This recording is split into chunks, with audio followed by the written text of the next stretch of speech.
aqui do texto que o Bruno leu, especificamente, vai falar de dois grupos aqui, os fariseus e os herodianos. Vocês sabem quem eram os fariseus e quem eram os herodianos? Quem sabe aqui? Levanta a mão.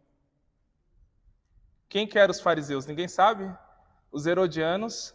Então, os fariseus eram os mestres da lei, tá? Existia vários mestres da lei na época. Tinha os rabinos. Quem que era o rabino? Era o professor da época. Tinha os escribas. Quem que eram os escribas? Os escribas eram aqueles que pegavam a Bíblia do Antigo Testamento e eles faziam o quê? Eles redigiam, eles reescreviam. Na época não tinha impressora, então você tinha que fazer à mão. E esses escribas, lógico, que eles reescreviam a Bíblia, eles conheciam muito a Bíblia. E tinha os fariseus. Os fariseus eram também mestres, porém eles eram debatedores. Eles tinham uma tradição que eles falavam que era tradição oral. Eles acreditavam que Moisés ele tinha recebido duas leis. Uma lei que está escrita na nossa Bíblia e a outra lei que foi só falada por Deus. E aí foi passando de boca em forma de tradição. E esses fariseus, o que eles fizeram? A lei de Moisés já era uma lei extremamente dura. O que eles fizeram? Eles acrescentaram uma série de coisas à lei. Um exemplo, ó. A lei falava que você tinha que tomar o banho ritual de purificação. Os fariseus falavam que você não só tinha que tomar o banho ritual de purificação, mas antes de comer você tinha que lavar a mão, o pé, a cabeça, o garfo, a panela e até a cama, só para comer. Então, imagine, era muito terrível você ficar do lado de um fariseu, porque ele ia exigir coisas que Deus não exige. E o que os fariseus tinham? Eles tinham uma grande expectativa de um Messias militar. Eles estavam esperando um Messias da linhagem de Davi, que viria libertar o povo de Israel das mãos do Império Romano. Então eles eram contra o Império Romano. Concorda? Tranquilo? Eles eram contra o Império Romano, que era o império político da época. Só que os herodianos, quem que são os herodianos? Os herodianos são aqueles que eles são aliados do governador que era da Judéia ali, chamado Herodes. Herodes era um político famoso, bem consolidado, e os herodianos, eles acreditavam que Herodes era um homem usado por Deus para governar o povo de Israel em meio àqueles tempos. E eles sabiam que Herodes era ligado com Roma. Herodes recebia o salário dele de Roma. Então nós temos dois grupos aqui que eram opositores. Nós temos aqui os fariseus, que era contra Roma, e os herodianos, que era a favor de Roma, certo? Era como se fosse nos tempos atuais um petista e um bolsonarista. Tranquilo, né? Nem sai faísca, né? Esses eram os dois grupos políticos que estão aqui. Ora, você já viu um petista e um bolsonarista atuar juntos? Sim ou não? Já viu eles ter comunhão? Só que os herodianos e os fariseus, eles vão se juntar. E qual era o propósito deles se juntarem? Eles queriam pegar Jesus no contrapé. Jesus, ele era um mestre na época, considerado um mestre, porém ele não tinha formação. Jesus não tinha passado por nenhuma escola rabínica, como os fariseus passavam. Jesus não era da alta corte, como eram os herodianos. Jesus era um homem simples, que veio lá de um lugar distante e totalmente desacreditado, que era a Galileia. Só que a fama dele, lembra que você já viu em Marcos capítulo 1, que vai dizer que a fama de Jesus rodava toda a circunvizinhança ali da região da Galileia, Judéia, Jordão, Tiro, Sidom. Jesus começou a criar fama, criar nome. E quando uma pessoa começa a crescer, quando uma pessoa começa a se destacar, aqueles que são detentores do poder começam a se incomodar. Só que esse não era o problema principal. A pregação e o ensino de Jesus era uma pregação e um ensino que ia contra os herodianos e contra também os fariseus. Isso começou a gerar um incômodo. Então eles vão armar uma série de emboscadas para tentar pegar Jesus no contrapé. E esse texto aqui, de capítulo 3 de Marcos, Jesus está numa sinagoga. E o que eles vão fazer para tentar pegar Jesus em uma brecha contra a lei? Ele está numa sinagoga e ali eles fazem de propósito com que um homem que tem uma mão mirrada entre na sinagoga. Vocês têm noção? Para você entrar na sinagoga, que era a igreja da época, você era inspecionado. Todo mundo olhava você se você tinha algum defeito. Por quê? Pessoas que tinham defeito físico, elas não poderiam se colocar num lugar santo para adorar a Deus, nem no templo e nem na sinagoga. Então, está ali um homem com a mão defeituosa, você acha que foi de propósito ou eles não inspecionaram direito? Pelo contrário, os judeus eram extremamente rigorosos, os fariseus eram extremamente rigorosos para inspecionar alguém, para ver se alguém que estava com defeito no lugar santo. Então, se tinha um homem ali com a mão mirrada, é porque eles permitiram que aquele homem entrasse na sinagoga, porque eles sabiam que Jesus não aguentava ver uma pessoa excluída da sociedade. Jesus logo ia em direção a ela e restaurava essa pessoa. Só que ali era um dia de sábado. E quem se lembra o que significa o sábado? Sábado é o que na Bíblia? Ainda bem que você não lembra, que você não vai virar adventista nunca, né? O que significa o sábado? Vocês sabem, não?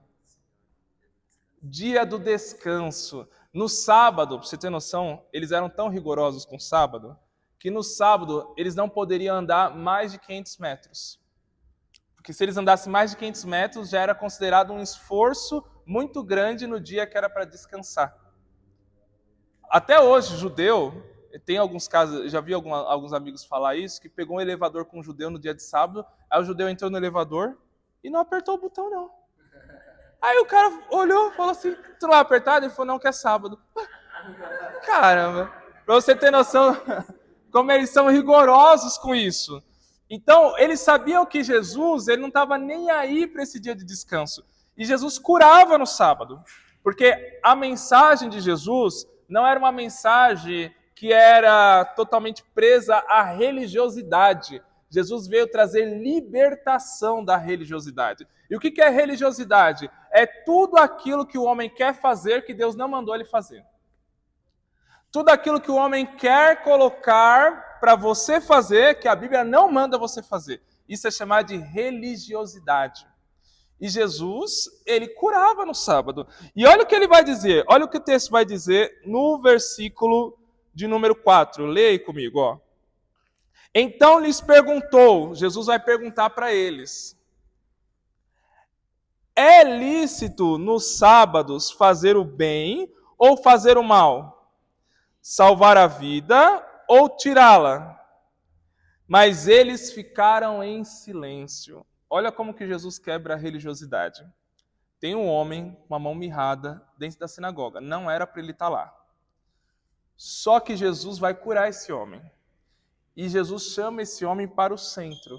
Era um homem que está excluído. A religiosidade faz isso, ela exclui a pessoa. Você não tem calça? Excluído. Cortou o cabelo? Excluído. Antigamente, assiste televisão? Excluído. A religiosidade faz isso. Exclui as pessoas. Há 20 anos atrás, a irmã Fátima com esse cabelo curto aí, meu Deus do céu, não ia orar, não. Aí, ó, tá vendo?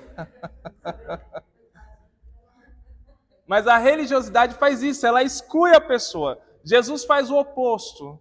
Ele chama o homem com a mão mirrada para o centro. Imagine como é que ficou aquela sinagoga. Quando ele chama para o centro, lembra que esses fariseus estão querendo pegar Jesus em uma brecha contra a lei de Moisés. Lembra disso? Grava isso na tua mente aí. E a lei de Moisés falava do dia do descanso. Só que eles acrescentaram a lei de Moisés que não podia fazer nada no sábado. E a Bíblia nunca falou isso. E eles sabiam que Jesus ia curar o homem. Aí Jesus, como Jesus é muito sábio, Jesus ele acaba com os religiosos, mas ele faz isso com sabedoria sem se comprometer. O problema nosso é que às vezes a gente fica doido com os religiosos, né? A gente fala umas verdades, mas a gente acaba se comprometendo demais. E eu tenho que aprender com isso também, eu confesso, que às vezes eu fico doido com o religioso e eu falo umas verdades e me comprometo. O que Jesus faz? Ele faz uma pergunta. Antes dele curar, ele faz uma pergunta. A pergunta é lícito? O que significa lícito? É de acordo com a lei você fazer no sábado o bem ou o mal? Ora, pensa comigo. Sábado é um dia de descanso e de consagração a Deus. Nesse dia de se consagrar a Deus, você vai falar que a lei manda você fazer algo mal? Claro que não. Então eles olham e falaram assim, eu acredito que eles pensaram, Jesus pegou a gente agora no contrapé. E agora? O que eles ficaram? Quietos. Ficaram quietos em silêncio.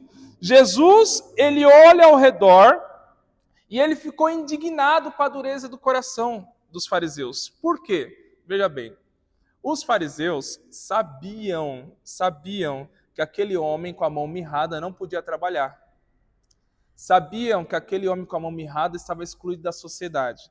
Ele não podia dar sustento para sua família, para sua casa. Só que a religiosidade deles fez com que eles endurecessem o coração e não sentissem nenhum pingo de misericórdia por aquele homem. E isso tem tudo a ver conosco. Por quê? Às vezes a gente olha a situação de uma pessoa, e eu já cometi esse pecado várias vezes. E a gente fala assim, tá ali porque merece.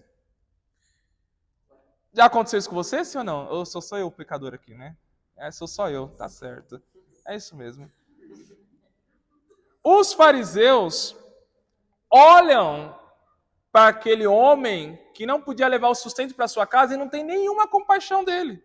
E Jesus fica indignado. Jesus agora olha para o homem e fala assim, estenda a sua mão. O homem estende a mão e Jesus cura aquele homem em pleno dia de sábado. Repare que Jesus, ele se expõe.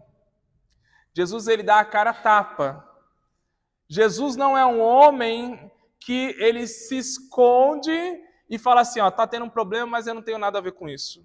Não, ele vai de encontro ao problema da pessoa e ajuda a solucionar e a resolver, por mais que tenham pessoas religiosas que querem colocar ele em xeque.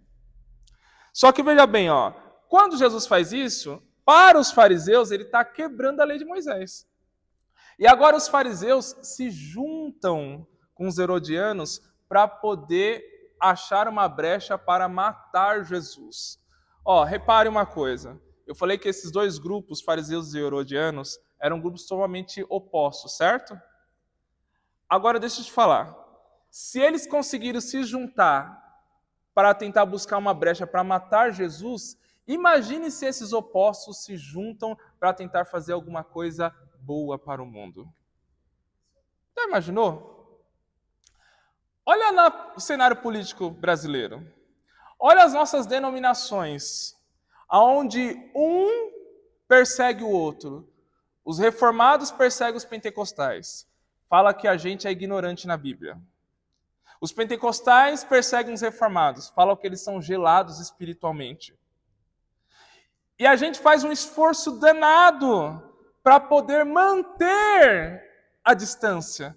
A gente faz um esforço danado para poder rejeitar o outro. E se a gente fizesse o mesmo esforço para manter a gente unido? O que não seria da igreja brasileira? Já pensou? Os fariseus e os herodianos, eles se juntaram para poder perseguir Jesus. Mas imagine se eles tivessem se juntado para poder apoiar o ministério de Jesus e entender que ele era o Messias. Já imaginou o impacto que não ia ser? Eram dois grupos políticos / religiosos gigantescos na época. Gigantesco na época. Só que aqui começa um pouco da rejeição que Jesus vai sofrer. Só que essa rejeição que Jesus vai sofrer aqui, ela vai começar mesmo lá no capítulo 2 de Marcos. Veja comigo, é uma passagem muito famosa, tá? Que é a passagem do paralítico de Cafarnaum. Essa passagem aí vocês estão mais careca do que eu de saber. Olha o que vai dizer no versículo de número 4. Vocês se lembram, tá? O paralítico estava ali, os amigos dele levam ele até a casa, sobe no telhado, porque a casa onde Jesus estava lotada, leva ele até o telhado, arranca o barro do telhado, abre um buraco no telhado e coloca a cama, tá, no meio do telhado ali. E Jesus dá uma fala, versículo de número 5. Jesus dá uma fala, ó. Vendo a fé deles, Jesus disse ao paralítico, filho, os teus pecados estão perdoados. Ora, veja bem, para nós, Jesus falar isso é normal, mas naquela época, Jesus falar para um homem que os seus pecados são perdoados, só quem poderia perdoar pecado era o próprio Deus. E adivinha quem estavam ali? Dentro da casa? Os religiosos. Religioso é assim, não faz nada. Mas ele está ali para tentar arrumar um erro em você. Ele não se coloca à disposição, mas ele está ali só para te observar, para ver se você vai dar uma brecha. E eles estavam ali. E olha o que eles vão dizer no versículo 6. Mas alguns dos escribas estavam assentados ali e arrazoaram, ou seja, resmungaram no seu coração. Eles não falaram, eles só pensaram. Só que percebe uma coisa, eles estão como? Sentado ou em pé? Sentado. Mas calma aí, a casa não estava lotada? Se a casa estava lotada e eles estavam sentados, significa que eles foram os primeiros a chegar. Já pensou? Religioso é ruim, filho. E a nossa maior perseguição são os religiosos que fazem. Tá?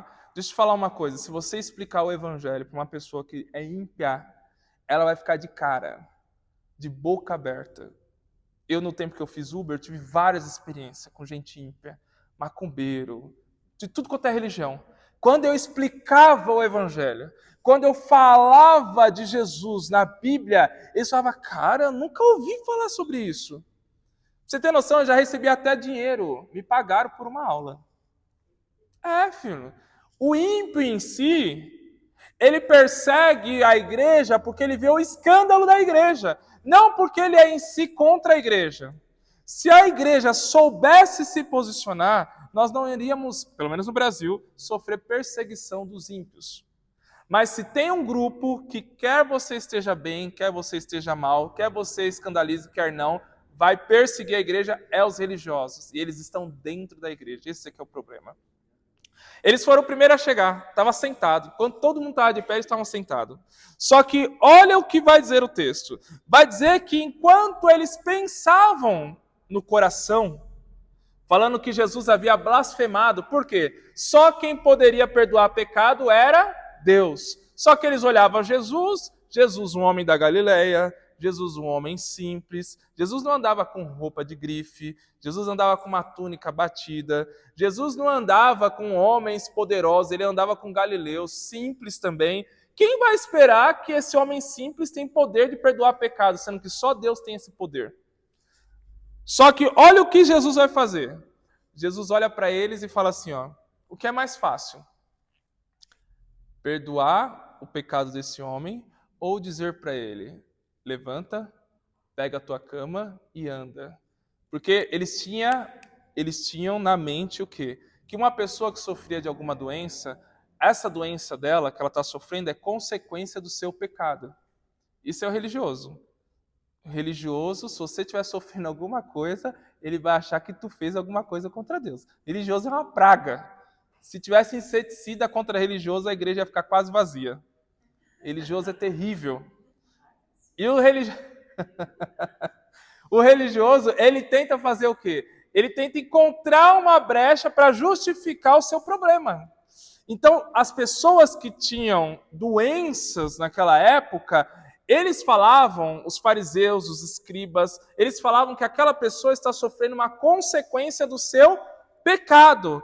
Então, tanto Jesus falar assim, perdoados são os teus pecados, mostra que ele é Deus, quanto se ele falar assim, levanta, pega a tua cama e anda. Porque, veja bem, na lógica dos escribas e dos fariseus, se o homem era paralítico por conta do pecado dele, ele só poderia deixar de ser paralítico se Deus perdoasse os pecados dele. Sim ou não? Essa era a lógica. Jesus, sabendo disso, ele fala, tá bom. Já que vocês não querem que eu fale, perdoados são os teus pecados, então eu vou agir. Pega a tua cama e mostra que eu tenho poder para perdoar pecado. E anda. Você imagina a vergonha que esses homens passaram. Eram centenas de pessoas naquela casa. Os fariseus, os escribas, eles eram homens que eles gostavam de ter uma reputação ilibada. Eles eram homens que não queriam mostrar nenhum defeito. E o religioso é isso. O religioso, ele quer mostrar que ele é quase um querubim, quase perfeito. O religioso tenta mostrar isso. Você percebe? Você nunca vai ver o religioso confessar pecado. Pode orar do lado dele, ele não vai confessar. Se ele vê que você está do lado, ele não confessa. Porque ele não quer mostrar a sua fraqueza, ele não quer mostrar as suas mazelas. Ele quer mostrar que ele é perfeito. Agora imagine o fariseu e os escribas que estavam aqui na casa, eles passando essa vergonha, Jesus mostrando para eles que, na verdade, ele era Deus. Então, veja bem, as maiores oposições que Jesus sofreu, por que eu estou falando de religioso? Porque as maiores oposições que Jesus sofreu não foi oposição de grego, não foi romano que perseguiu Jesus, foi judeu religioso. Está entendendo? Pessoas que até conheciam a letra, mas não conheciam a essência da letra. Pessoas que até falavam de Deus, mas não viviam a essência de Deus. E aí eu quero deixar uma advertência aqui para vocês. Tome cuidado com as pessoas que são religiosas. Não precisa se afastar, mas fala o básico para ela, porque ela sempre vai tentar encontrar uma brecha para te destruir. Não é porque elas querem o seu mal, é porque elas acham que expondo os seus defeitos elas estão fazendo bem. E o religioso, ele tenta sempre deixar você para baixo. Porque a ideia é, quanto mais eu mostro os seus defeitos, mais aparece a minha santidade. É isso que está na cabeça, entende? Os fariseus, os escribas, combatendo Jesus, eles achavam que eles estavam fazendo algo que era favorável a Deus. Eles achavam que Jesus era um herege, que Jesus era um blasfêmio, que Jesus era um revolucionário doido que veio da Galileia. E eles combatendo Jesus, eles vão estar mostrando a sua fidelidade com Deus. E é esse o grande problema. É quando a pessoa faz algo errado em nome de Deus, achando que Deus está sendo favorável com ela. Só que veja bem, a coisa vai apertar um pouco, porque começa esse atrito aqui no paralítico de Cafarnaum entre esses religiosos, fariseus e escribas e Jesus. Só que o atrito vai começar a aumentar. Olha comigo, ainda no capítulo 2, versículo de número 16. Olha o que vai dizer, Os escribas e dos fariseus, vendo-o comer, quem estava comendo? Jesus, em companhia dos pecadores e publicanos, perguntavam aos discípulos de Jesus, por que ele come e bebe com os publicanos e pecadores?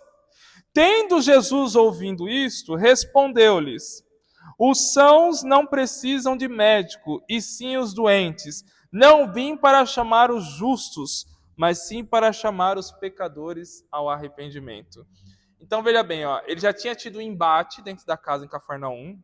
Jesus sai da casa de Cafarnaum, ele olha Levi, que é Mateus, chama Mateus para ser o seu discípulo, um dos 12, entra na casa de Mateus, e junto com os demais publicanos, que eram cobradores de impostos, que cobravam impostos do povo judeu, que era considerado pelo judeu malditos, que era considerado pelo judeu pior do que cão, Jesus senta na mesa com esses caras.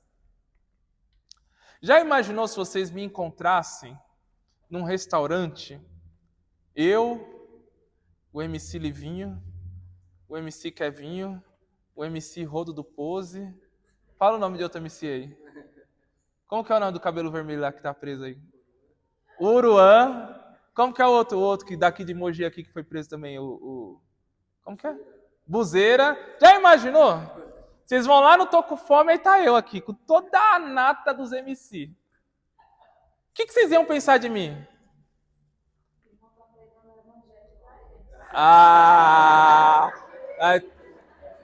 Tu é santa mesmo, hein, filho? Vou te contar.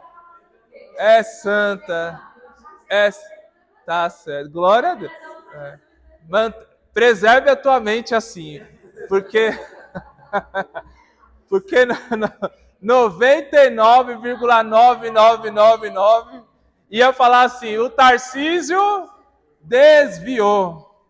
Ainda mais se eu tivesse de chinelo, de bermuda e camiseta normal. Se tivesse com a camisa do Corinthians, então lascou. Aí já era, filho. Só que por que eu estou colocando esse cenário extremo? Porque era esse o cenário que Jesus estava. Os publicanos era considerado esse povo um ímpio, como a gente considera esses MCs malucos aí.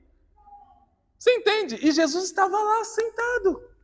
Então, você vê que até pra gente, se a gente estivesse no cenário da época, talvez a gente também ia falar mal de Jesus. Sim ou não? Fala a verdade. A gente também ia olhar e ia falar assim, esse Jesus aí não é santo não.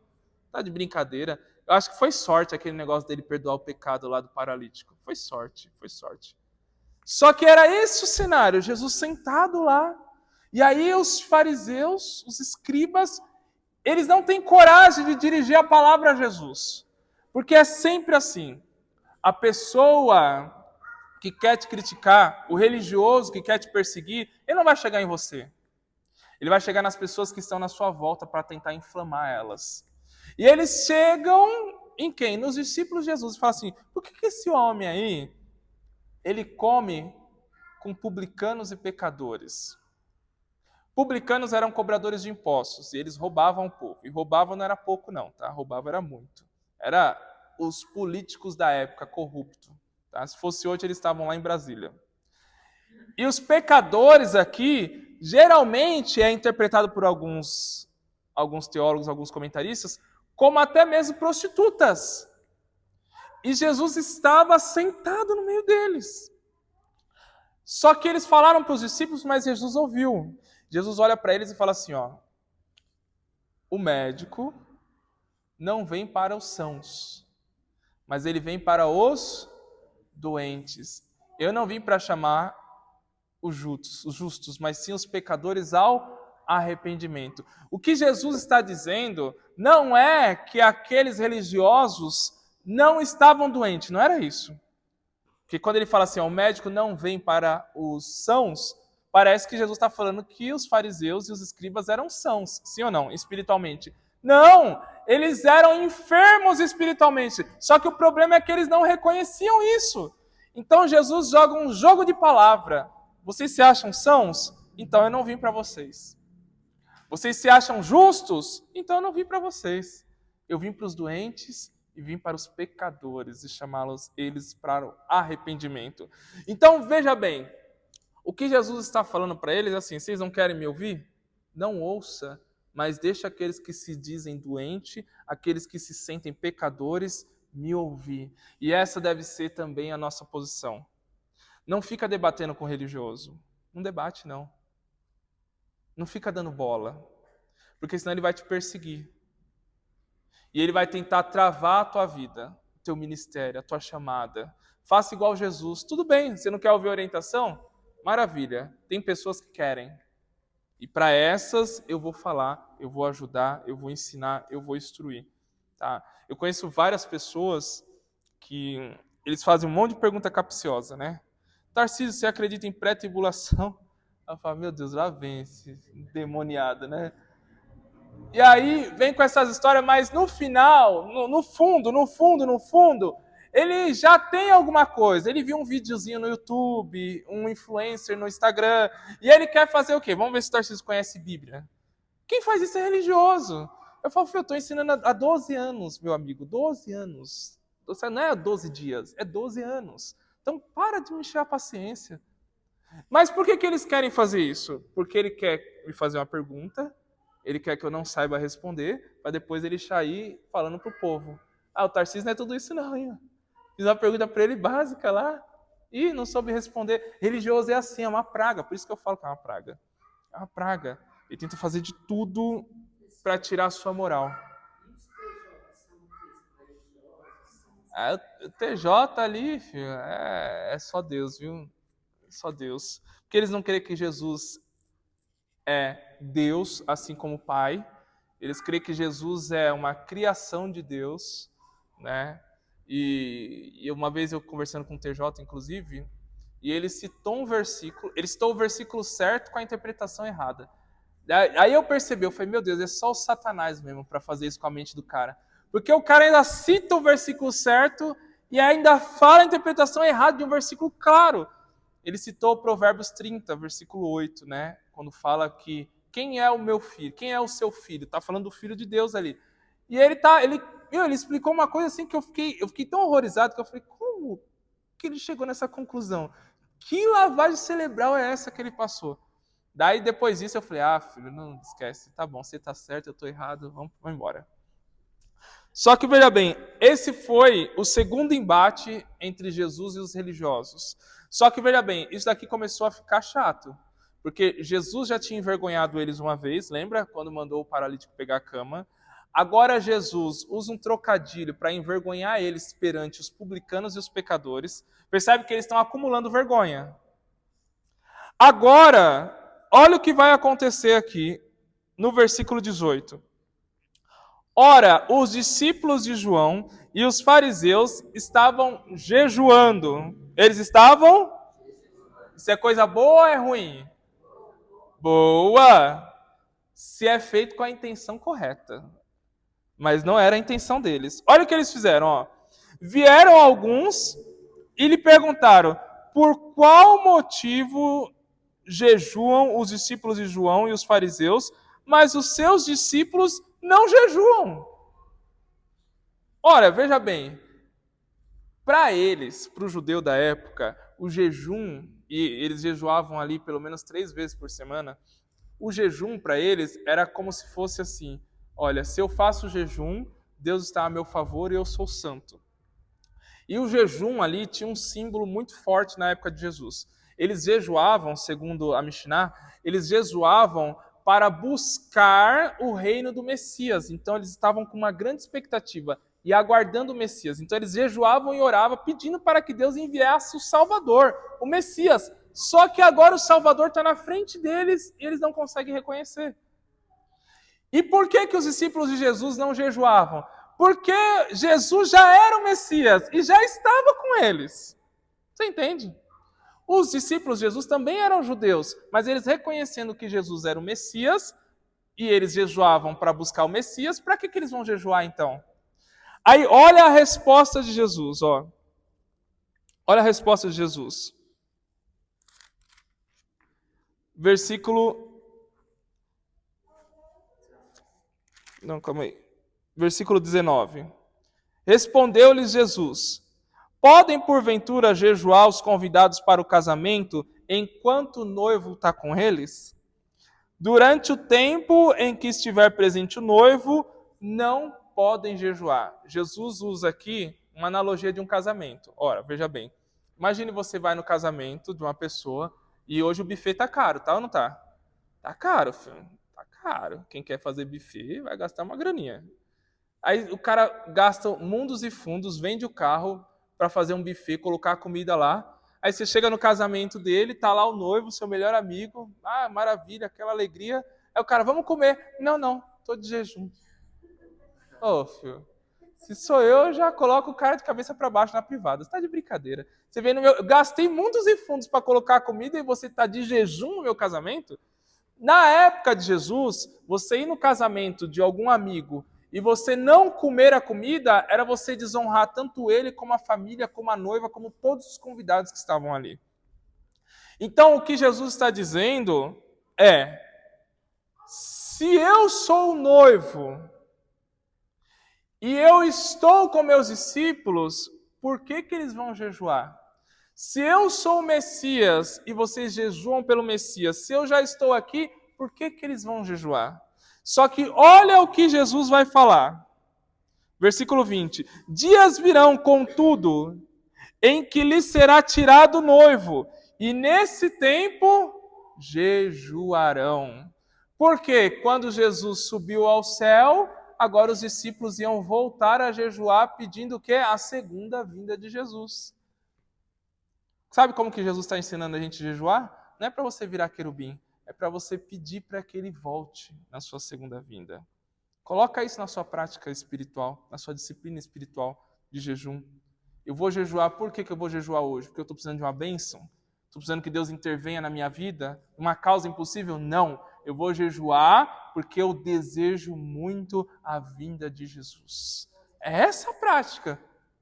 Só que veja bem, ó, essa prática que Jesus está ensinando é um tapa na cara dos religiosos.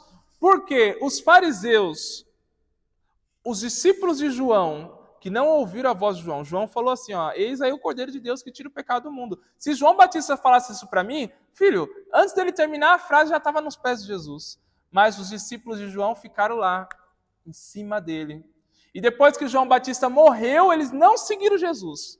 Então, é capaz você seguir um grande homem de Deus e continuar com o coração ruim? É capaz, é capaz. O discípulo de João Batista mostra isso.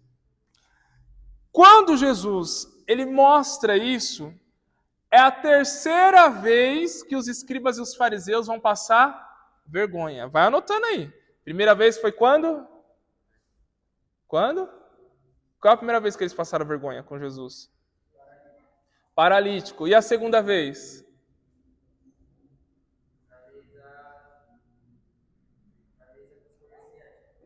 Olha, boa, gostei. A memória do homem ali tá a 1000 graus, hein? Na mesa dos publicanos e dos pecadores. E a terceira vez agora foi a questão do jejum. 3 vezes. Vocês estão entendendo por que eles tinham ódio de Jesus? Por que eles perseguiam Jesus? Porque Jesus acabava com eles. Dava até dó. Você lê a Bíblia nessa perspectiva assim, você vai sentir até um pouco de pena dos fariseus e dos escribas. Só que agora, veja bem, ó, agora no versículo 23, o que vai acontecer? Eu vou até ler com vocês esse texto aqui, que é um texto muito rico, mas as pessoas entendem muito pouco, tá? Veja comigo, capítulo 2, versículo 23. Ora, aconteceu de atravessar Jesus em dia de sábado.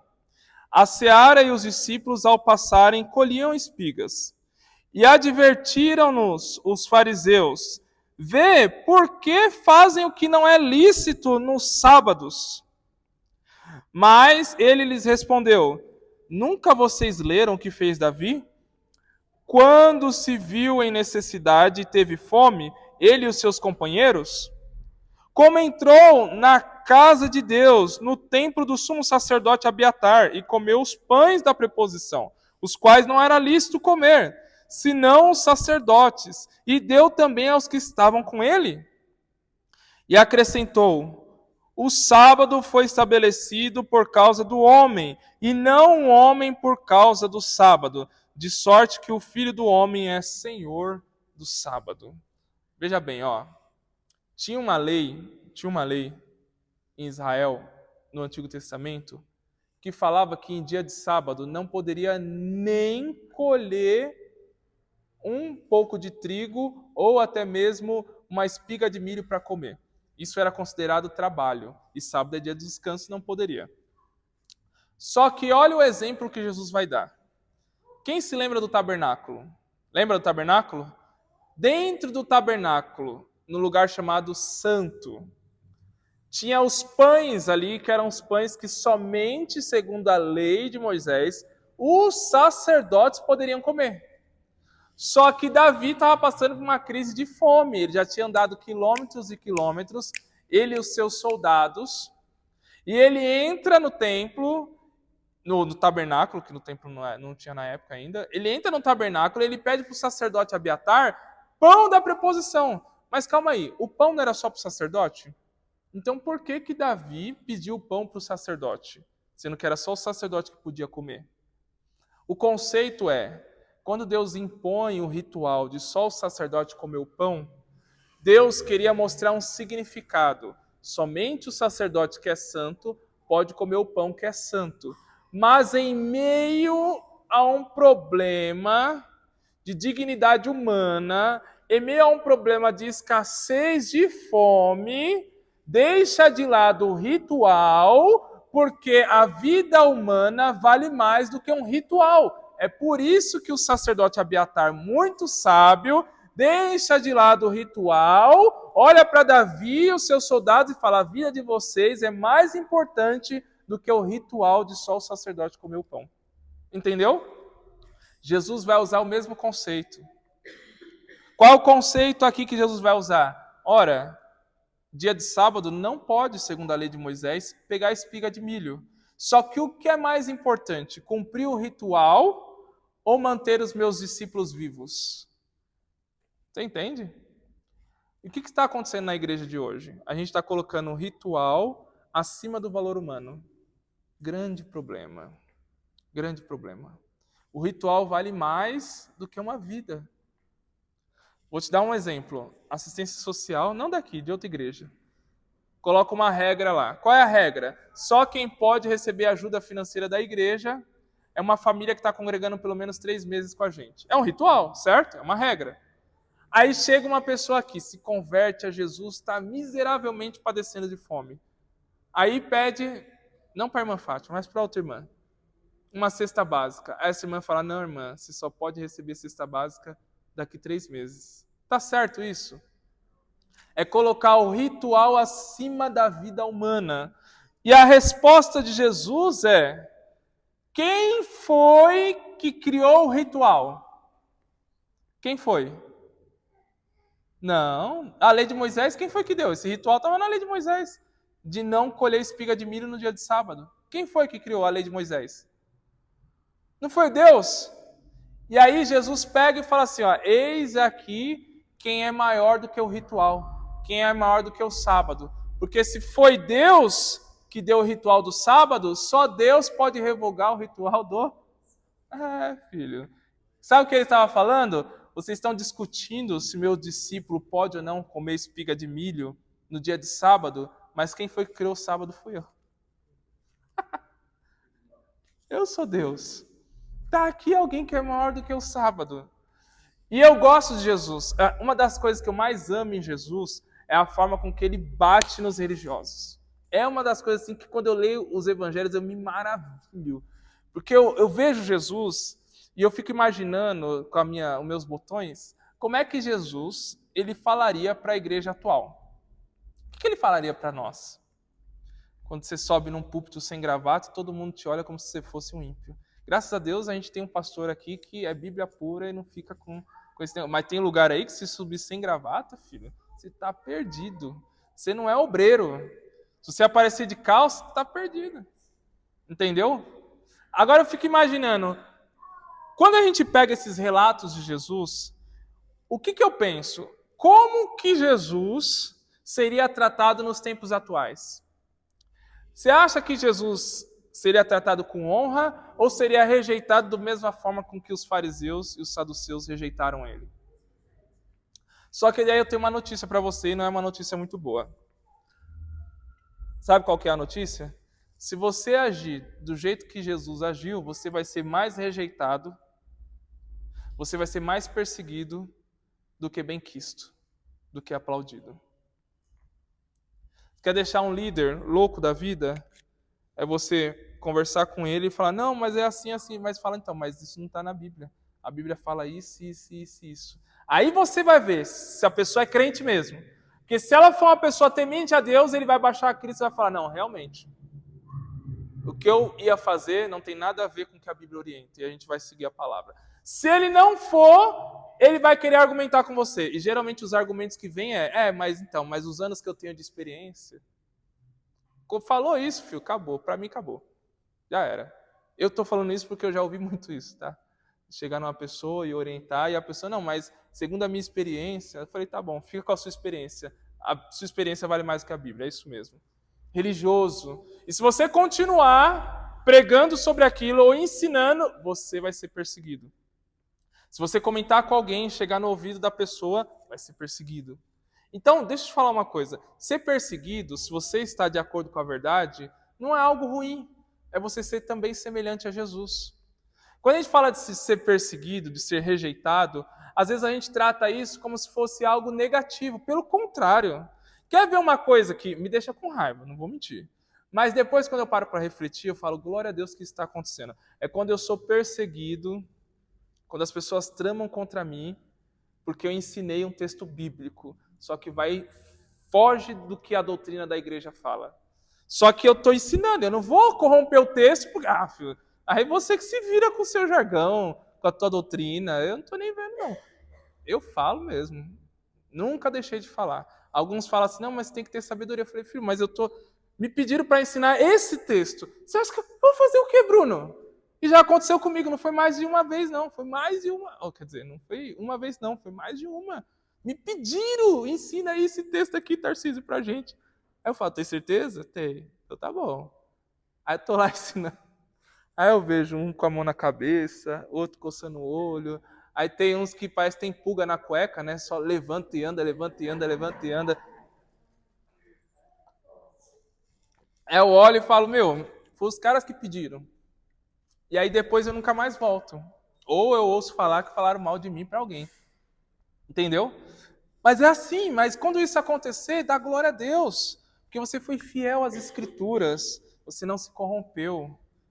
Entendeu? Então, Jesus, ele se apresenta como maior do que o sábado. Só que veja bem, logo depois em seguida, no capítulo 3, é o texto que nós falamos no começo. Você entendeu? Ó, eles passaram vergonha com Jesus na casa onde foi curado o paralítico, em Cafarnaum. Passaram vergonha no banquete com os publicanos e pecadores. Passaram vergonha com Jesus quando os discípulos de Jesus estavam ali e os fariseus viram que eles não jejuavam. Passaram vergonha quando os discípulos de Jesus foram colher espiga de milho na seara no dia de sábado. E agora eles falam, chega de passar vergonha. Vamos armar uma cilada, entendeu? É por isso que eles colocam o homem da mão mirrada dentro da sinagoga, filho. Olha, tá vendo? Dei toda essa volta para você entender isso. Que maravilha. É por isso que eles armam essa cilada. E quando eles não conseguem fazer com que a cilada funcione, aí eles vão buscar ajuda com os inimigos. Olha o nível! Olha o nível. Eles armam a cilada. Quando a cilada não dá certo na sinagoga, quem que eles chamam para juntar, para matar Jesus? Quem que os fariseus chamam? Exatamente, os herodianos. Os herodianos. Você entende isso? Olha a escala, eles passam vergonha 1, 2, 3, 4 vezes. Aí eles vão armar uma cilada. Eles vão maquinar o mal. Isso na linguagem do Antigo Testamento, maquinar o mal é abominável. Só que agora não deu certo eles maquinar o mal. Agora eles vão fazer o quê? Vão se juntar com os inimigos. E o religioso é capaz disso, tá? O religioso é capaz disso. Ele é capaz de se juntar com a pessoa que ele falou mal a vida inteira para querer te derrubar. E vocês já... Quem tem mais de 10 anos de crente já viu isso daí algumas vezes, né? Já viu algumas vezes. E eu já vi também algumas vezes. Eu falo, meu, mas quem estava? Na casa de quem? Tava fulano e ciclano. Eu falo, oxi, alguma coisa de errado, não tá certo. Os dois se odiavam. Como... Você entende? Os dois se odiavam, como que eles se juntaram agora? Mas é assim, juntam-se os inimigos para poder fazer algo mal contra nós. Só que veja bem, ó, logo depois que Jesus ele vai ter esse embate com eles, Jesus vai passar um bom tempo sem ter contato com os fariseus e também com os saduceus. Ó, olha comigo. Ele vai passar, ó, acompanha aí, só passando o olho na sua Bíblia, ó. Ele vai à beira-mar com os discípulos, vai fazer várias curas. Ele vai convocar os 12 lá no capítulo 3, versículo 13. E depois, ele vai ter um embate exclusivamente com os escribas, no capítulo 3, a partir do versículo de número 20. E esse embate aqui vai ser extremamente importante para que tanto os escribas como também os fariseus comecem a maquinar como que eles iriam matar Jesus usando o Império Romano, tá? Veja bem. Olha o que vai dizer o capítulo 3, versículo 20, ó. Então ele foi para casa. Jesus foi para... Não obstante, a multidão era tanta, de tal modo que eles nem podiam comer. Imagina isso, era tanta gente procurando Jesus que ele mal poderia comer. Só que olha o que vai dizer o versículo 21. E quando os parentes de Jesus ouviram isto, saíram para o prender, porque diziam, está fora de si. Veja bem, Jesus bater de frente com a cúpula religiosa da época era uma loucura. E a multidão vindo atrás dele era uma loucura. O que a mãe e os irmãos de Jesus pensou? Ele vai morrer. Ele não tem medo de morrer? Ele está batendo com os líderes religiosos. Ele é doido. Ele não é sábio. Ele não tem prazer na vida. Era isso que os parentes de Jesus pensavam. Só que veja bem, ó. Logo depois, os fariseus vão dizer assim, os escribas vão dizer assim: ele faz esses milagres aí,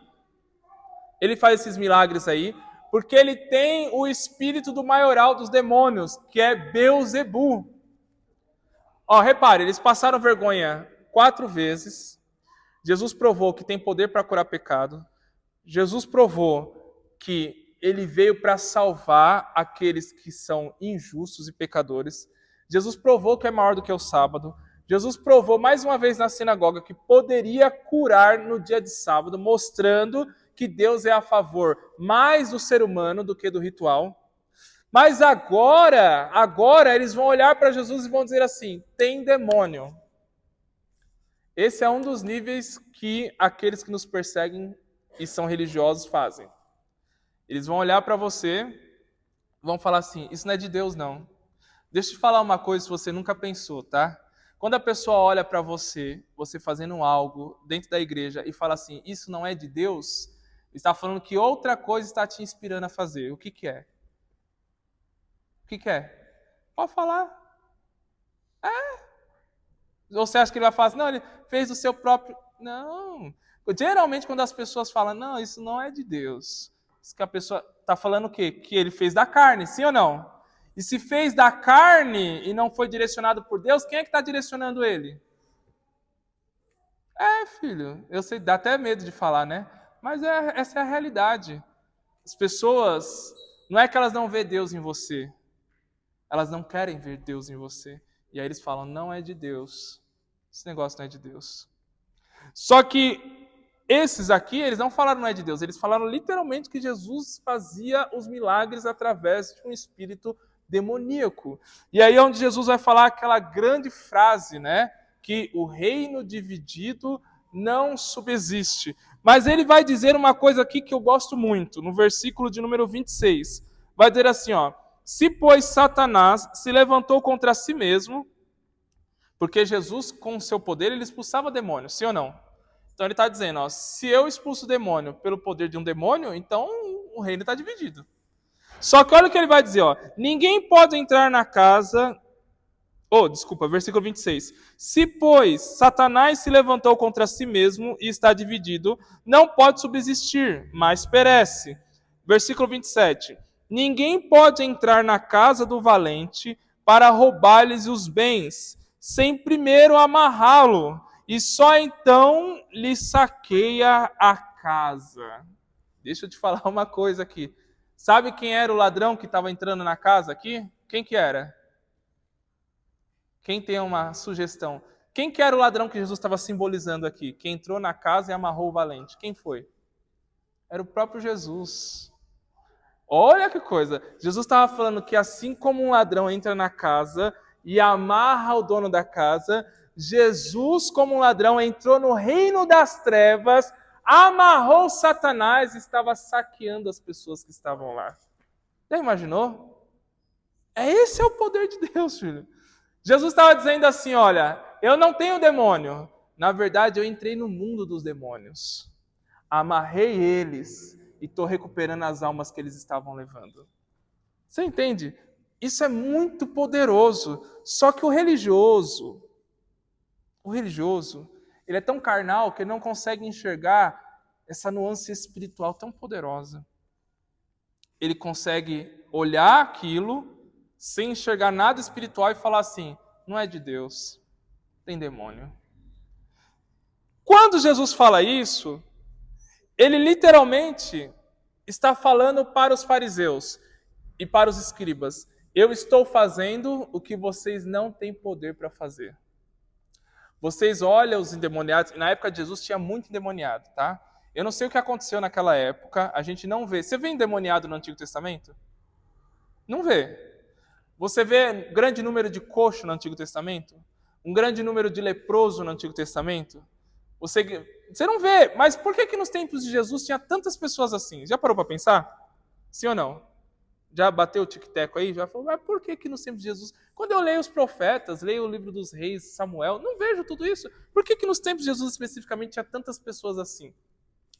É como se Deus permitisse que Satanás tivesse uma operação maior na vida das pessoas. Por quê? Quanto maior fosse a operação de Satanás na vida das pessoas, maior seria a revelação do poder de Deus de tirar as pessoas do poder de Satanás. Deu para entender? Então ele permite, é uma permissão de Deus que tenha tudo aquilo de enfermo, que tenha tudo aquilo de endemoniado, para que quando Jesus chegasse... Imagine se Jesus tivesse chegado nos tempos de Abraão. Tinha algum endemoniado para libertar nos tempos de Abraão? Imagine se ele tivesse chegado nos tempos de Davi. Tinha lá um Absalão, né, meio tribulado, um Aminon, né? Mas não tinha gente assim. Jesus ia fazer o quê? Quais eram os sinais que ele ia mostrar que o reino de Deus havia chegado? Só que agora ele tem fartura para mostrar. Tem pessoas endemoniadas, tem pessoas enfermas. Então foi a própria permissão de Deus para que Jesus se revelasse, tá? E quando Jesus ele vai se revelar aqui, expulsando o demônio, entrando na casa do valente, prendendo o valente, que era o próprio Satanás, para saquear as pessoas que estavam ali, ele estava fazendo algo que os religiosos da época não conseguem, porque o religioso, ele opera na esfera natural. O cristão opera na esfera natural, mas também na esfera espiritual. O religioso, ele só enxerga aquilo que é natural. O cristão consegue enxergar aquilo que está além dos olhos. E quando Jesus faz isso, agora é a quinta vez que os escribas e os fariseus passam vergonha. Tá ficando feia a coisa, não tá? Se você for contar até o final do Evangelho de Marcos, é uma lavada. É uma lavada. Só que agora entra uma perseguição nova no cenário. Por quê? Vai entrar aqui a perseguição dos próprios familiares de Jesus. Veja, os familiares de Jesus queriam prender ele, não queriam? Nós lemos no começo lá. Agora olha o que vai dizer, versículo de número 31. Nisto chegaram a sua mãe, os seus irmãos, e tendo ficado do lado de fora, mandaram chamar. Por que vocês acham que eles mandaram chamar Jesus? Qual era a intenção deles? Bater palma? Aplaudir? Não, filho. Lá no versículo de número 21, vai falar que eles queriam prender Jesus. Quando eles chegam na casa e falam assim, manda ele sair. Sabe o que eles queriam fazer? Ia chamar Jesus de canto, prender ele, ir embora. Jesus malandro. Isso que eu gosto de Jesus. Olha o que Jesus vai fazer. Muita gente estava sentada ao redor dele e disseram, olha, tua mãe e os teus irmãos e irmãs estão lá fora à tua procura. Ó a resposta de Jesus. Então lhes respondeu, quem é minha mãe e meus irmãos? E correndo olhar pelos que estavam ao redor, disse, eis aí a minha mãe e os meus irmãos, são vocês. Sabe o que Jesus está dizendo? O meu reino é maior do que o meu apego familiar.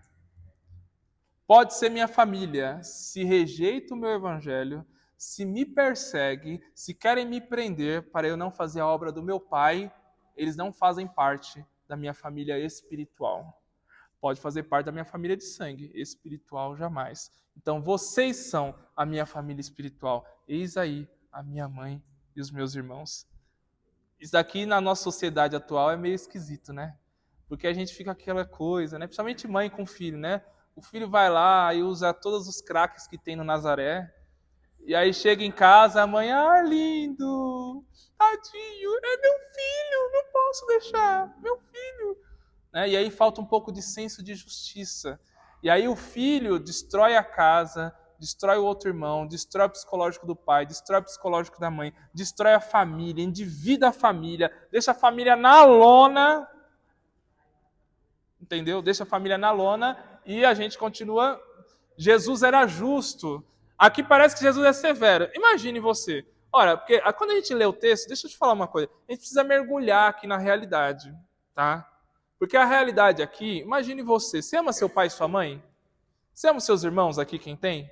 Imagina seu pai e sua mãe chega na porta da tua casa, no relento, e você não abre a porta para eles. Você teria coragem de fazer isso? Fala, não, pode voltar. Mesmo caminho que veio, volta. Teria coragem? Foi isso que Jesus fez. Vocês entendem a gravidade da coisa? Foi isso que Jesus fez.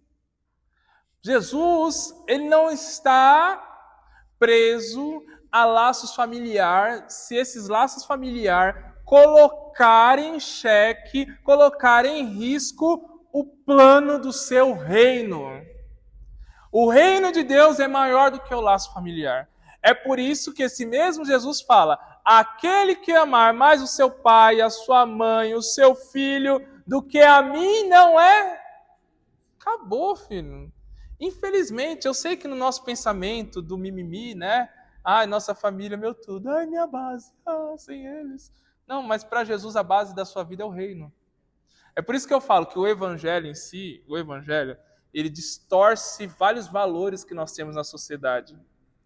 Os valores que nós temos na sociedade, família é tudo. Evangelho, o reino de Deus é tudo.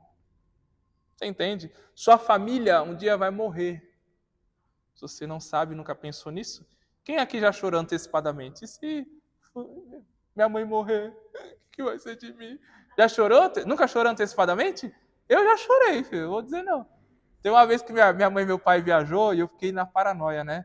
Meu Deus, se o avião cair, o que vai ser de mim? Aí daqui a pouco tava rolando a lágrima, o evangelista Bruno. Eu tive muito medo.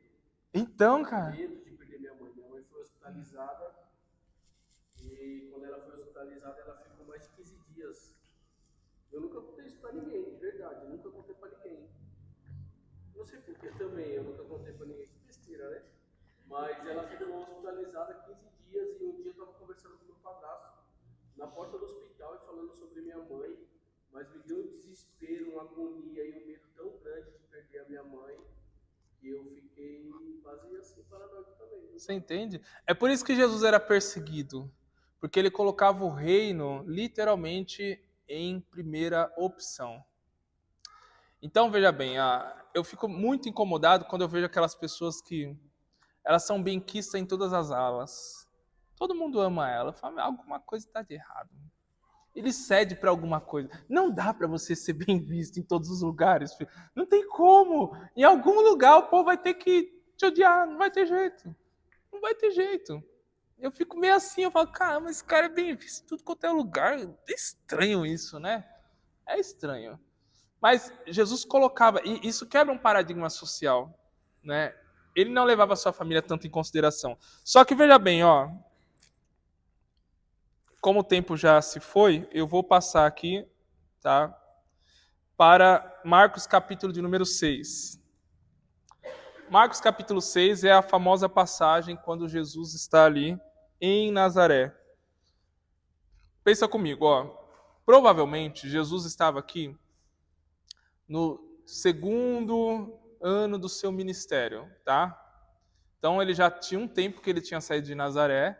Lembra que depois que ele saiu de Nazaré, ele não voltou mais para lá, ele ficou na Galileia, foi algumas vezes para a Judéia, para o templo, e ele não voltou mais para Nazaré. Passou-se um tempo, né? Jesus fez estadia ali em Cafarnaum, na Galileia, só que agora ele volta para Nazaré, o lugar onde ele foi criado, o lugar onde as pessoas viram ele quando era criança, pegaram no colo, viram ele trabalhando como carpinteiro. Então imagina todas essas memórias, né? E ele chega lá na sinagoga. Quando ele chega na sinagoga de Nazaré, Nazaré era um lugar que tinha menos de 1.000 habitantes. Então todo mundo se conhecia. Já foi em cidade do interior, onde tem ali um povoado, né? E todo mundo se conhece. Quem que é? Você é filho do José, sobrinho de Maria, não sei o que, não sei. Todo mundo se conhece. Assim era Nazaré. Quando Jesus chega na sinagoga, todo mundo sabia quem ele era. E agora, conforme o costume da época, depois que estava terminando o culto, todo judeu acima de 30 anos tinha uma oportunidade de falar alguma coisa dos profetas ou da lei de Moisés. Jesus pega essa oportunidade. E quando ele pega essa oportunidade, o texto aqui de Marcos não vai falar, mas o texto de Lucas, no capítulo 4, vai falar que ele diz assim, ó, que ele abriu o livro do profeta Isaías e falou o quê? O Espírito do Senhor está sobre mim, porque o Senhor me ungiu para libertar os cativos, pôr em liberdade os que estão oprimidos, dar vista aos cegos, curar os coxos e apregoar o ano aceitável do Senhor. Lembra disso? Lembra? Ele fala isso. Só que quando ele fala isso, essa profecia de Isaías no capítulo 61, versículo 1 e 2, é uma profecia messiânica. Quando ele fala o Espírito do Senhor está sobre mim, todo mundo olhou e falou assim, oxe, mas não era o Messias que ia falar isso? O que ele está falando? Deu para entender? O povo que viu ele criança, o povo que viu ele na adolescência, olhou e falou, calma aí, ele é louco. Ele está falando uma expressão que só quem pode falar é o Messias. Aí olha o que eles vão dizer, ó, versículo de número 2. Chegando o sábado, passou a ensinar na sinagoga e muitos ouvindo se maravilharam, dizendo, de onde vêm essas coisas? Que sabedoria é essa que lhe foi dada? Quando a gente lê isso daqui, parece que eles estão achando positivo, né? Mas não é, filho. Eles estão se questionando, mas no sentido negativo. E isso vai mostrar no versículo 3. Olha o que diz o versículo 3. Não é este o carpinteiro, filho de Maria, irmão de Tiago, José, Judas e Simão? E não vivem aqui entre nós as suas irmãs? E escandalizavam-se nele. Jesus tinha bastante irmão, você viu quanto irmão que ele tinha? Ó, Tiago, José, Judas, Simão e tinha irmãs ainda, né? Os católicos que falam que Maria era virgem, né? Não tá batendo, né? Mas tudo bem. Da conta não fecha, né? Mas veja bem, eles conheciam toda a família de Jesus. Conheciam tanto que eles citaram o nome dos irmãos. Citaram o nome da mãe. E o que eles vão fazer? Eles vão rejeitar Jesus.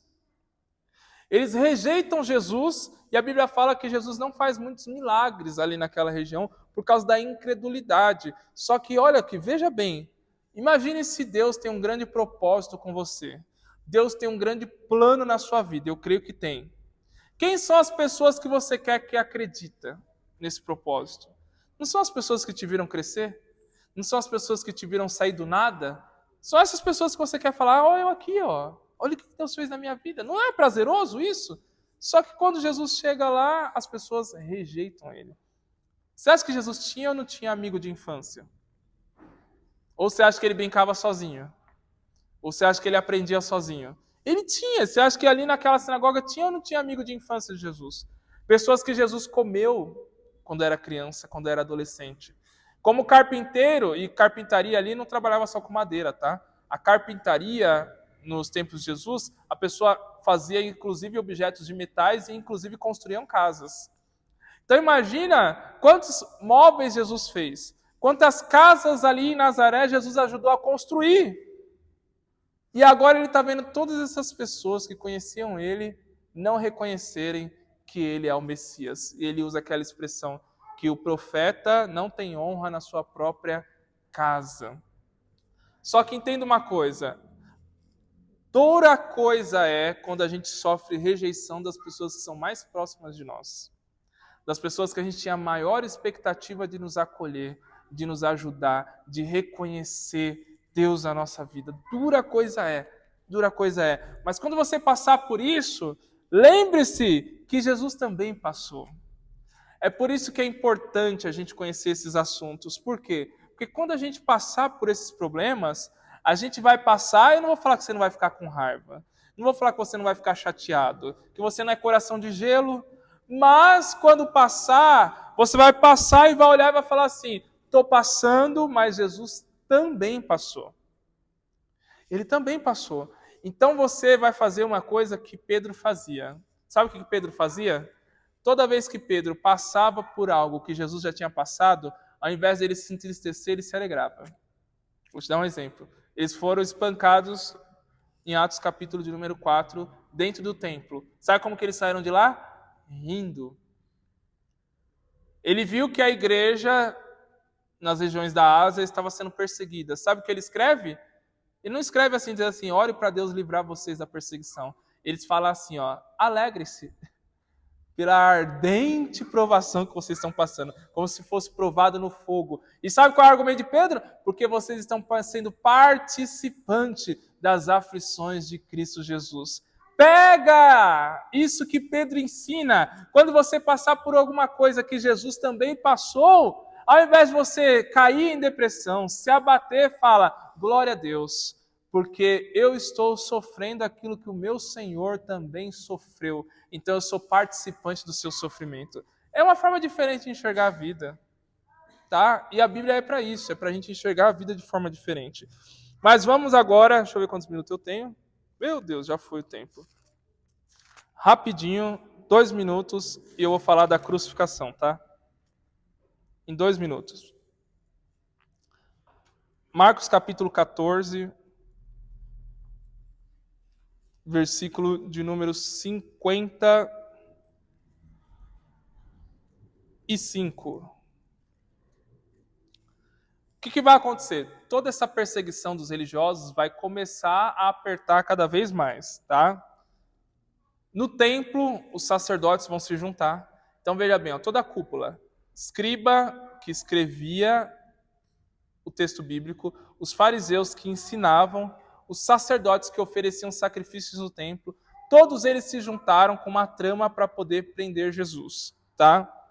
E agora, depois que eles fizeram um pacto, inclusive com Judas Iscariotes, porque o que eles fizeram? Eles tentaram achar um ponto fraco em Jesus, várias vezes. Não conseguiram. Quem se lembra que eles chegam em Jesus e falam assim, olha, o batismo de João é do céu ou da terra? Já viu esse texto? E estavam tentando achar um ponto fraco em Jesus. Quem se lembra quando eles chegam em Jesus e falam assim, ó, uma mulher tinha um marido, o marido morreu. Ela casou com o irmão morreu, ela casou com o terceiro, com o quarto, com o quinto, com o sétimo. Quando vinha a ressurreição, quem vai ser o marido dela? Eles estavam tentando achar um defeito em Jesus. Não conseguiram. Como eles não sabiam, eles sabiam que não ia conseguir achar nenhum defeito em Jesus, eles tentam achar um defeito nos discípulos de Jesus. E eles acham quem? Judas Iscariotes. O nosso papel não é ser só igual a Jesus, é a gente não ser o Judas, o discípulo fraco. Porque o discípulo fraco vai ser o alvo daqueles que querem impedir o reino de Deus de avançar. Judas não é só o traidor. Antes de ser o traidor, ele foi aquele que deu a brecha. Antes de ser o traidor, ele foi aquele que os inimigos do reino de Deus encontraram nele um grande potencial para atrair o seu Senhor.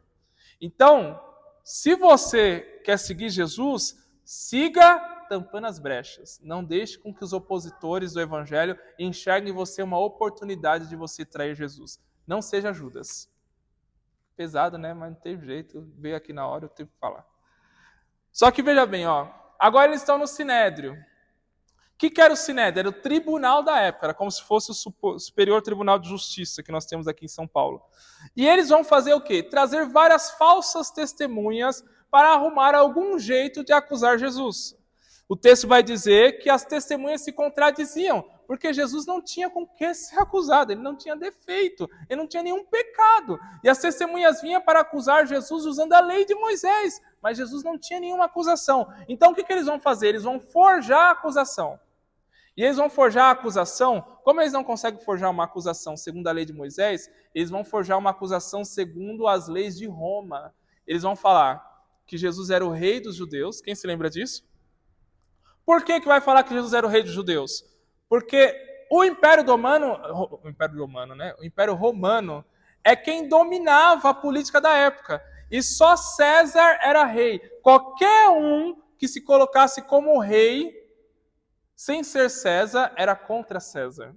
Quando eles falam assim, Jesus se diz rei dos judeus, eles estão querendo dizer assim, ó, Jesus acha que ele é governante maior do que César. Eles não conseguem acusar Jesus segundo a lei de Moisés, acusam Jesus segundo as leis romanas. Eles vão falar também que Jesus falou que iria derrubar o templo e reconstruir em 3 dias. Quem se lembra disso?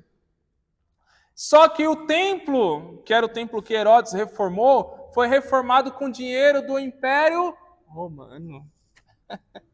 Eram os impostos romanos que bancaram a reforma do templo. Se você fala que destrói um templo reformado pelo Império, você está se colocando contra o Você entende?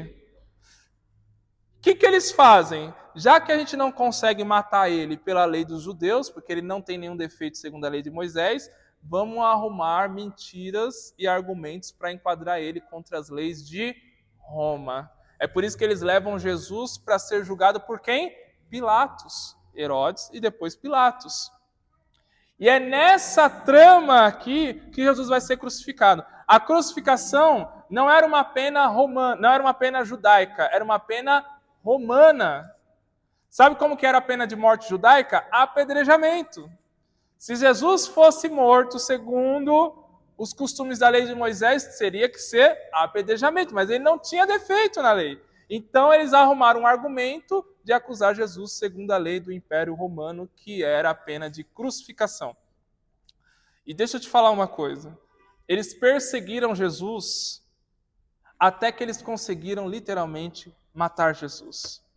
Só que quando eles mataram Jesus, mal sabia eles que, na verdade, eles eram ajudadores do propósito eterno de Deus. É por isso que eu falo, filho, se você é cheio do Espírito Santo, deixa vir a perseguição. Deixa vir. Quanto mais eles te perseguirem, mal sabe eles que eles estão ajudando para o propósito que Deus tem na sua vida. Você quer nessa palavra? Não se abata com as perseguições. Se você é novo ministerialmente, você vai ter muitas. Não vai faltar perseguição para você não, tá? Se você for fiel à palavra. Mas em meio às perseguições, Deus, ele usa as perseguições para fazer com que o seu propósito eterno venha reinar. Jesus, na perseguição, acabou morto, mas ao terceiro dia ele ressuscitou. E até quem perseguiu ele se converteu depois. A Bíblia diz em Atos, capítulo de número 2, que muitos sacerdotes obedeciam à fé. Mas não foi os sacerdotes que fizeram a trama no Sinédrio? Foi! Mas depois eles tiveram que se render, filho. É capaz ainda de Deus te usar para converter os seus opositores. É capaz de Deus te usar para converter aquelas pessoas que te perseguem, tá? Então, quando você vê um perseguidor, quando você for rejeitado, quando você sofreu uma retaliação, pense, estou sofrendo aquilo que Jesus sofreu. Pense de novo, Deus vai usar isso para que o propósito dele na minha vida venha se estabelecer. E pense a terceira vez, Deus ainda é poderoso para me usar, para me ganhar o meu perseguidor. E o nome do Senhor vai ser glorificado. Amém? Deus abençoe vocês. Desculpa passar um pouco, tá? É que tinha que fazer essa conclusão, não tem jeito. Tá? Maclay, Bruno, venha, meu povo.